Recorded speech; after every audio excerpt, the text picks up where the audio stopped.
الله وبرکاتو.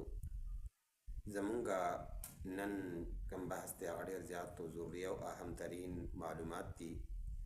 کله به موږ عام طور باندې په یو موضوع باندې بحث کوو چې مختلف قسم موضوعات دي، په هغې باندې به بحث کیږي.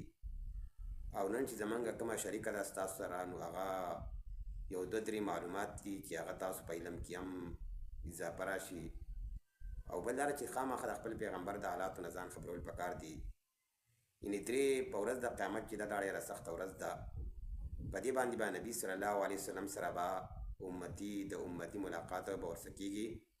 خو د هغې دپاره څو ځایونه ښودلی شوي دي. دا یو قسم سوال هم دی چې د جناب محمد صلی الله علیه وسلم په ورځ د قیامت باندې په درې ځایونو کې او دا په کم ځایونو کې.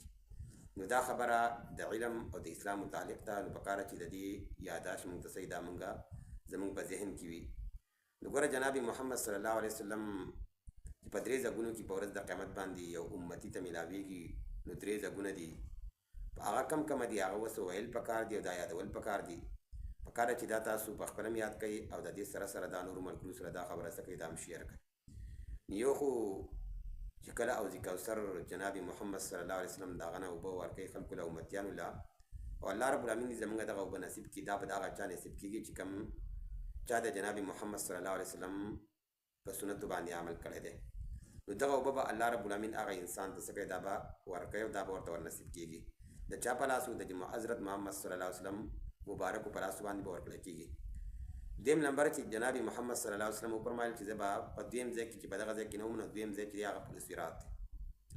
د پل صراط هغه طرف ته نه دی چې کوم طرف ته سړی پولي وځي، هغه ځای کې به ولاړي او دا امتیان به په دې پل صراط باندې ورځي. او پل صراط ډېر زیات او خطرناک هم دی، ځکه چې د یخته نه دی، یو یخته د دې نه سره د دې نه نری دی او د تورې نه تیره دی. مطلب دا چې ډېر زیات خطرناک دی.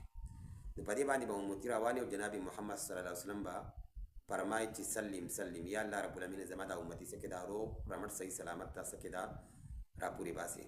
نو ولې وجه دا خطرې دا ده چې هلته د جهنم دی، یخته جهنم دی. نو الله رب العالمین زموږ د دغه جهنم نه څه کې دا وساتي او د جناب محمد صلی الله علیه وسلم شفاعت زموږ دپاره الله رب العالمین څه کې دا رانصیب کړي. دا دعاګانې هم کول پکار دي.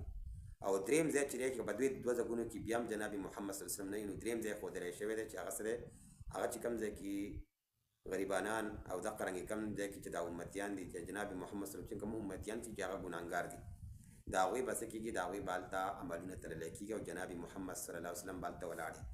دریم ځای هغه دی چې هلته به د امتیانو د هغوی چې کومه ګناهونه دي، کوم ګناهګاران امتیان دي، هغو به هلته ولاړ دي او د دې اعمال به څه کېږي، دا به تللی کېږي.